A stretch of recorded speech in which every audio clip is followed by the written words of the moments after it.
It's amazing to sit here and really think about what it must have been like when Dr. King came to Des Moines, walked through those doors, and addressed whatever crowd that was here with the message that he had, like his presence, right? I think it's mind-boggling that we get to sit here and bring messages and share and encourage and inspire in much of the same ways he did at a time when our nation was just so divided. And yet we sit here in 2023 and at times it feels very much the same. Right. I think there's a residue of his spirit, like, I think there's something about the location that we can invoke, the spirit of love and peace and kindness. And so it's the fact that we get to put this on and be a part of drawing attention to the life and legacy of Dr. Martin Luther King Jr. Is a gift. It is. And so I'm really humbled by it. Yeah, I think humbled is a really good word. It's feeling two feelings at the same time. I'm incredibly humbled whenever I stand on this stage, and then also inspired. When somebody comes along that is a motivation in your life or a mentor in your life, even if you never knew them, right? And what we know of Dr. King, it is both humbling to know how far we have to go, and yet inspiring to know the groundwork that's been laid in this place. So it's a simultaneously sort of a gut check to say, we're not there yet. We have so much work to do, and yet it's inspiring to keep going. So I definitely feel I share that. Yeah. There are so many quotes, obviously, and I don't know all word for word quotes. There's just a few that inspire me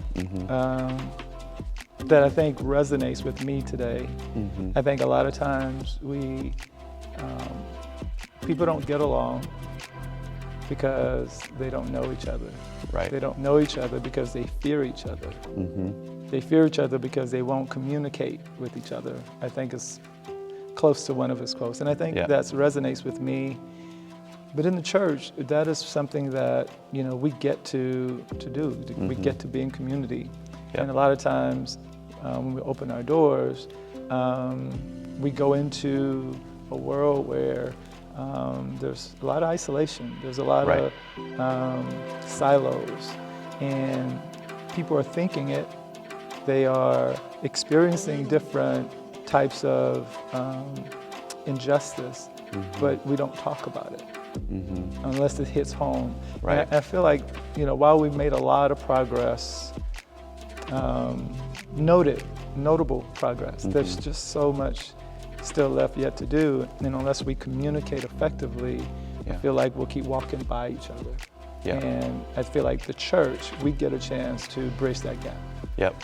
We've talked about that a lot from this stage too, and what I'm convicted of every year when MLK Day rolls around is maybe in years past, just from my, vantage point as a white middle-class man living in America, I've always had the vantage point, this is a great event, and we'll kind of tip our hat. And yet, as we've been doing this work the past several years, I've been so convicted of that although this day and this celebration is very, very important, I feel like, knowing Dr. King's heart, he would want this to just be a catalyst.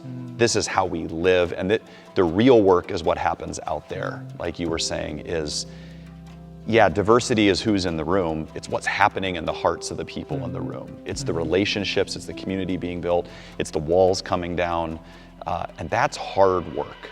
And you get offended, and you get hurt, and you get misunderstood, various groups of people. And I think one of my desires is that this event for us as a church can be catalytic in the sense we're going to take this message and we're not going to give up. Even when it's hard and it's messy, we're going to keep going with the daily work of the relationships. So why do an event like this? I think that initially I'm thinking it does mean something to be in community, to be in fellowship, to be together.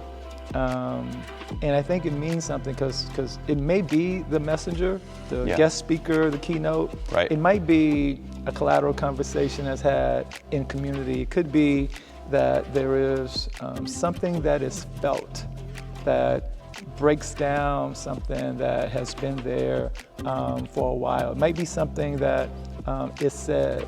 It might be something that is pondered on, and now after all these years it hits its mark. And then someone would leave the actual event and have a different outlook about their coworker, a different outlook about somebody in their neighborhood, or at least strike a match to where they begin to light a flame where they want to know more about the people that they spend time with.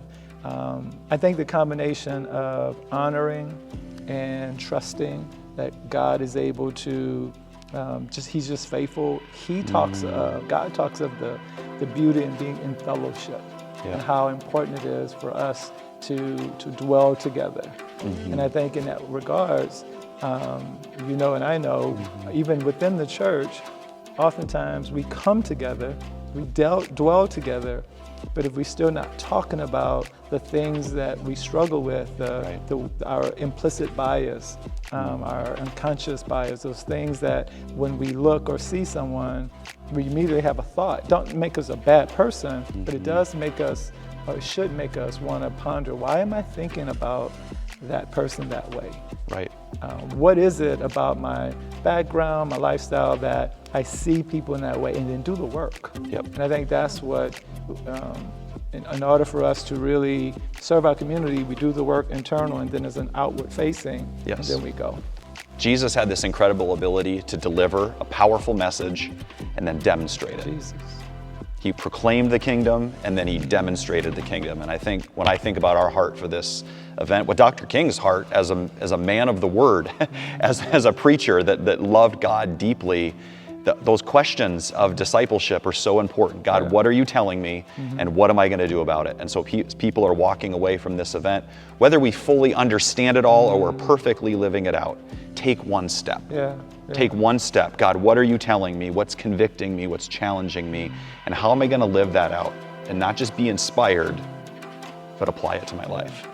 I think God is shining the light, not just on Hope+Elim, but on Hope+Elim as a part of what he's doing. Because of our mission, because of our vision, because of what we stand for within this collective, merging willingness to serve and to have interracial as a part of our foundation, interracial unity.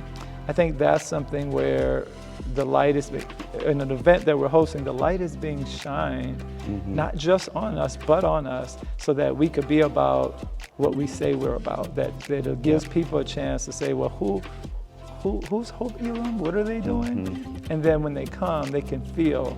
They don't have to hear. I think they've heard enough. They see it, they feel it, and they leave impacted by it. And I think that's the call that we have. That's the opportunity we have for the kingdom, where no Jew nor Gentile nor slave nor free, whatever the case, that there's a oneness that people can see and feel, and that's the piece where I think it's encouraging, but at the same time challenging. How do we keep pushing? How do we go beyond the event? I'm torn because sometimes I'm so excited about the event, but I'm thinking why we have to have, but it's like a birthday, it's a celebration, right? So let's do that and let's keep going, and I think we will. Absolutely. And at the end of the day, it is the power of the Holy Spirit that is going to make this event go. That we can talk about it all day long, we can do a big event, but we believe it is the power of the Holy Spirit moving in people's hearts that's going to be the lasting change coming out of something like this. So that it's not just a show, it's not just a one-time thing, but this is really what the kingdom of God looks like, and it starts at 2500 University and it goes out, and we're a part of it. Hope+Elim is a small part of that picture of what God wants to do for his kingdom. I think personally, when I think about how this impacts me on a personal level. I'm just thoughtful about, I think that this is a chance for me to be reminded of, you know, the actual struggle, reminded as I've come to learn more that that's real, that it wasn't a very long time ago. Right. And I've often said, you know, some of the grandpas and grandmas right now, they were the ones who's in this neighborhood, who's in our nation. They were the ones who couldn't sit at the counter. They're the ones who had to go through the back door. They're the ones who had this inhumane experience, and they're still here. And so, not to forget about the struggle and to know that we've made progress, but there are some on a personal level, there are some things that I need to recognize and then remember and appreciate about my access, that I can sit here with you and we can sit here together. I need that needs to be salient with me, that when I do get discouraged or I am feeling like it's not going to ever change, that I keep going. Yes. And so Dr. King was a catalyst, he was a light, but there were other lights. There were other folks who was with him. Sam Alcho in his book, Change Starts With You, he talks about following your fire. He talks about fan the flame, because your fire is not just for you. And it's powerful for me because I think as we continue to just be in the time frame that we're here on this earth, be the light that God calls us to be the flame, be the fire, I think that we can ignite and may not ever know how far reaching that fire is. So to me, that's on a personal level, is to recognize, remember, but also reignite that flame and awaken some other young person who really don't know why we celebrate. Yes. But the advantages they have because of the struggle of those who've come before them. Yeah.